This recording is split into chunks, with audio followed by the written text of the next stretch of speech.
Okay, so we're partway through the rebuild of a 1977 Maico 440AW, and if you've been following this build at all, you'll know that basically what happened last week was I got a little bit stuck because once I'd reassembled the crankcases and the clutch cover and everything like that, basically there was no, it seemed as though the engine was locked up, and then once it seemed as though the engine was locked up, I took the clutch cover off, and then the engine was free then, but it would only rotate a certain amount, and it was like it was stuck on a gear. You'll also know, if you've been following it closely, that I'd ordered some gaskets. I'd ordered a gasket set, and the gasket set that had turned up was completely wrong. So rather than waiting for the correct gaskets, what I did was I used some gasket goo and I sealed the crankcases together. The other thing that I did was I didn't measure the you're supposed to shim the what Maico call the lay shaft. Now the lay shaft is like it's like a transfer shaft. So basically it's got a main shaft, so it's got the input from the back of the clutch, and it's also got the output running effectively in the same shaft. And the lay shaft transfers the input down to the correct selected gear, and then across to the output part of the main shaft. And so there's supposed to be a clearance basically between the lay shaft and the crankshaft, and I hadn't measured that. There's also supposed to be a clearance between the crankshaft and the crankcase.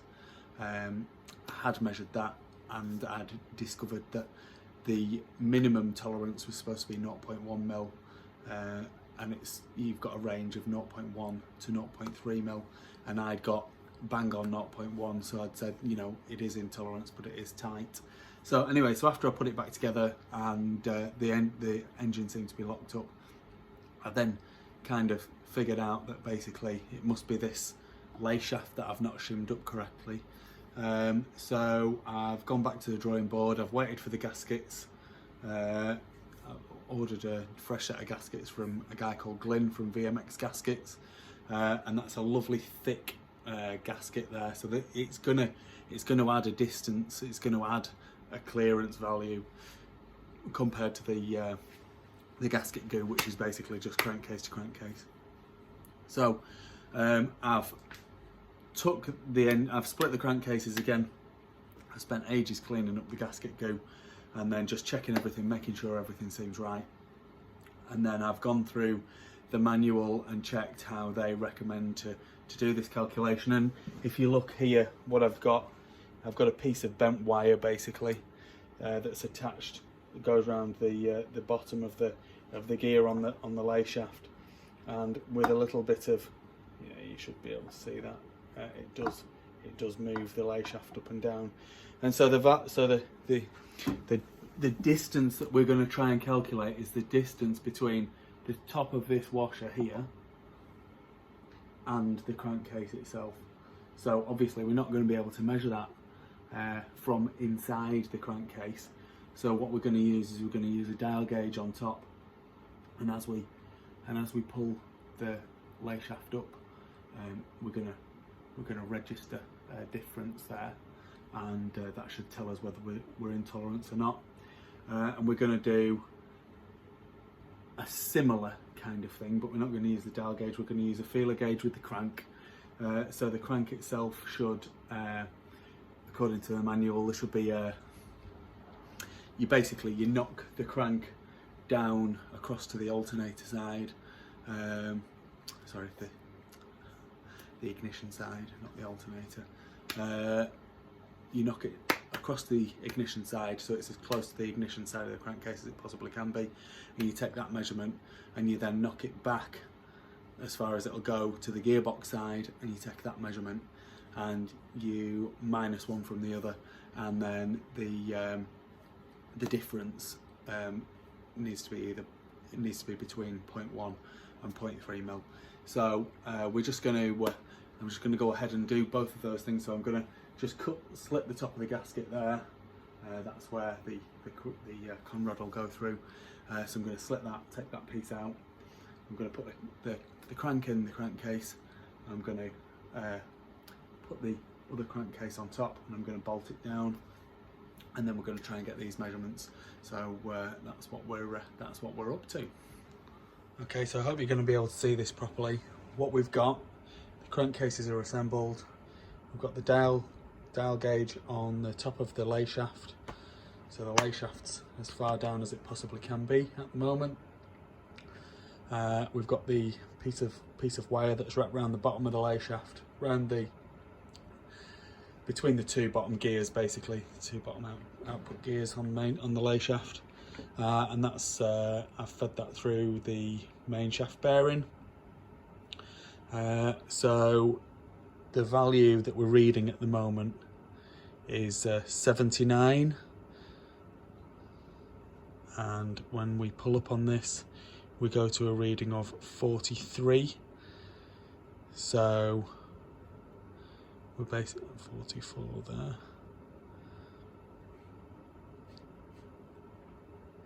So it's 0.65 mil is the difference that we've got there, and we want between 0.1. In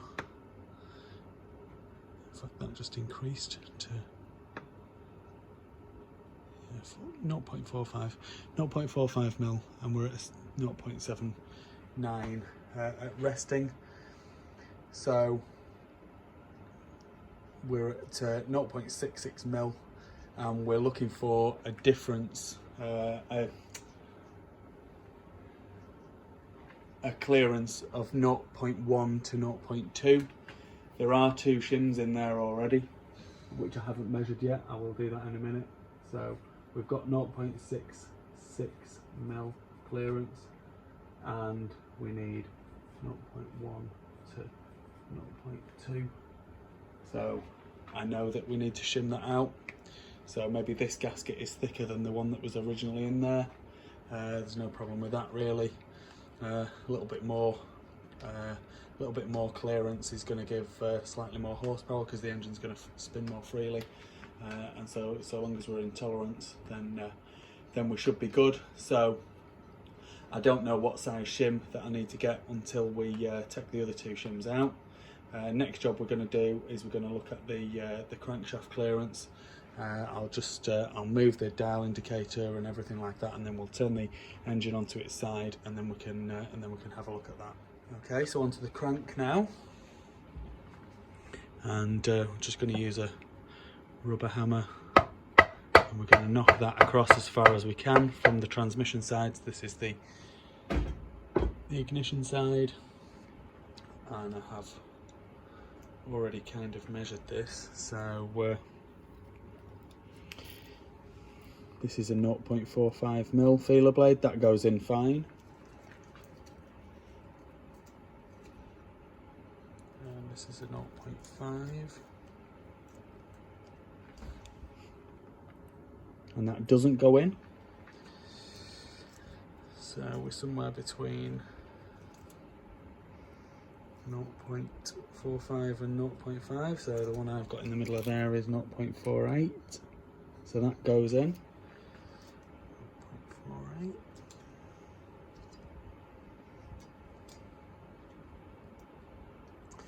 0.48. So what I'm gonna say is that it's 0.48 is the gap.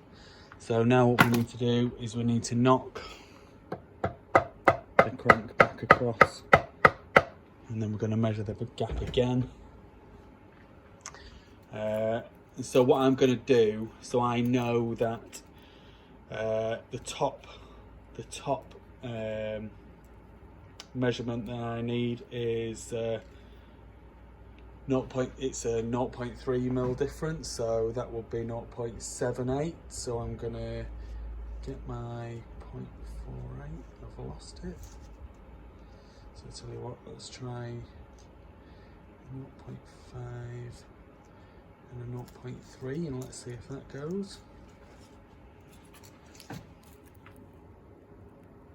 Oh yeah, it does, with quite a lot of room to spare as well. So let's try, so we've got 0.5 there. Let's go 0.6 and 0.3, so that will be 0.9. And that just doesn't go. It's starting to go. So let's try 0.6 and 0.6 and 0.3. That does go actually. So 0.3 and 0. Let's try 0.95. Right, that definitely does not go. So 0.95 is a no-go. 0.33. It's a bit boring this, isn't it? I know. 0.33, there we go.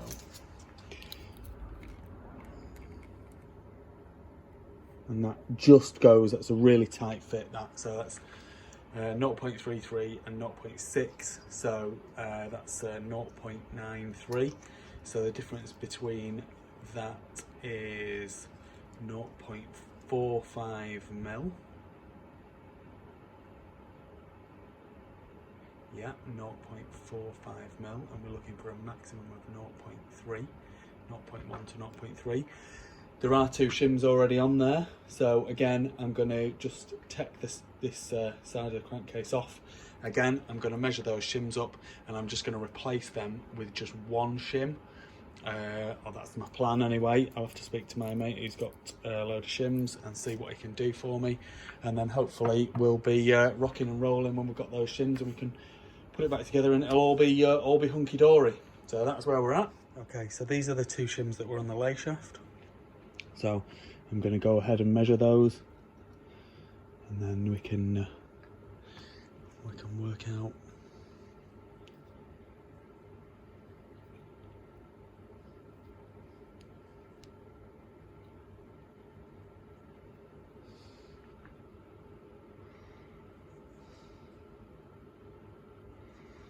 so that's 0.26.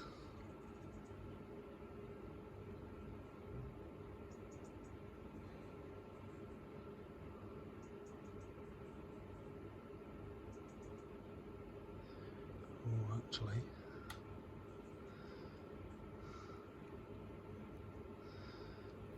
so that's 0. That's half a mil.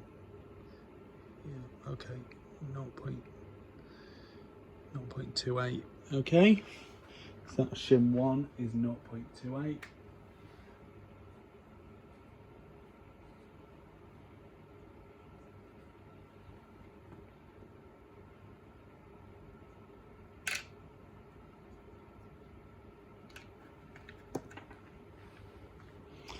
Shim 2 is quite a lot thicker.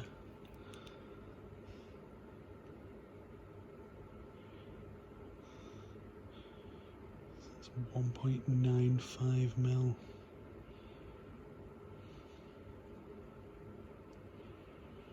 Just double check my readings there.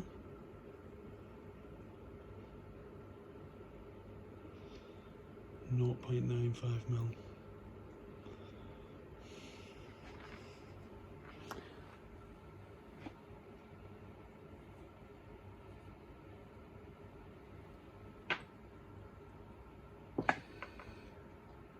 Okay, so that's that. So that says to me that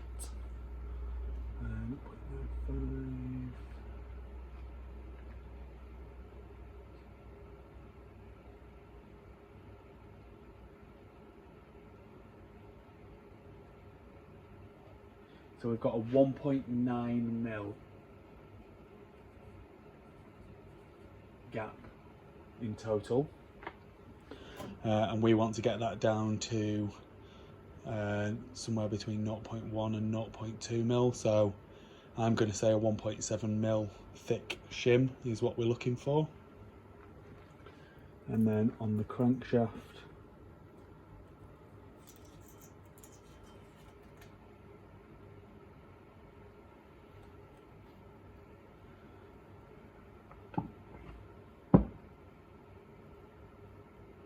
we do have 2 shims.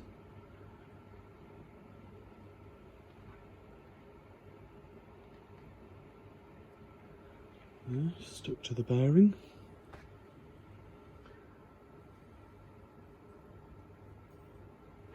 So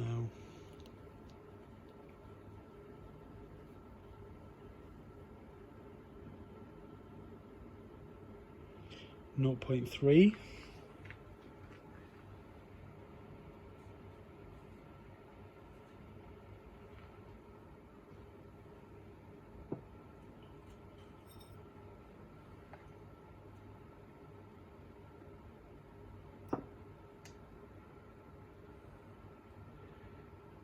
And 0.2, so that's a total of 0.5. So with the crankshaft it's a difference, and we're looking for a difference of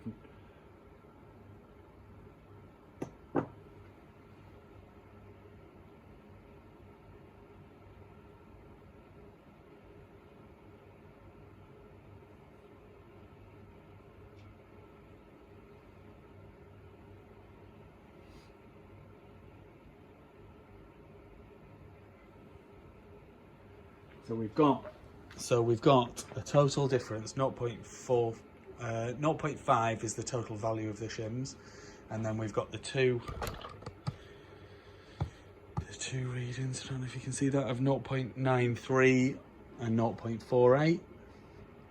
So basically what we're going to do is we're going to add the 0.5 onto the 0.93, so that's 1.45, and we're going to take the 0.48 off of that, so we're at 0.95mm, and we want to be down at somewhere between 0.3 and 0.1.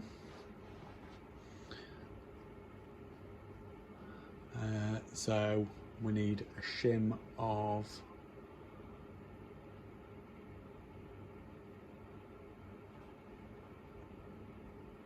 really need to write this down, don't I? So we've got 1.43 minus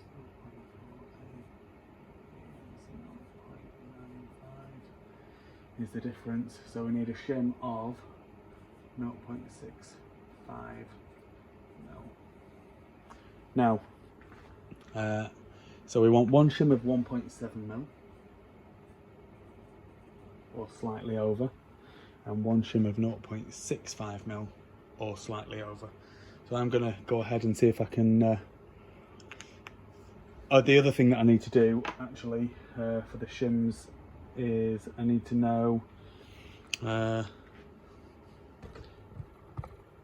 the inner and the outer diameter. So I'll measure those with my vernier gauge.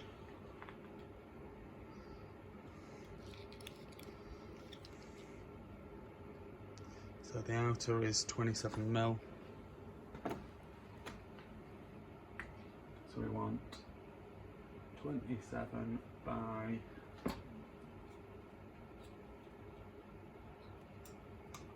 we'll measure the actual shaft itself, 16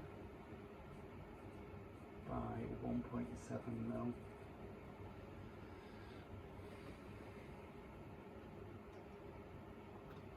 And then for this crank shim we want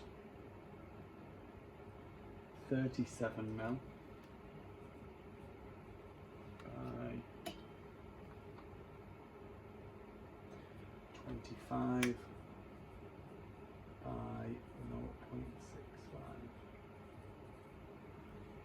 Okay, and then, so once we've got them, we should be cooking on gas, as they say. And now, unfortunately, I'm going to have to wait for them. I know I am. So that's going to put me back again. It's not going to be something that we're going to have in the next day or so, I'm sure it's not. So let me work on getting that sorted and then we can move on. Please like this video and subscribe to my YouTube channel. Just search Phoenix Motos.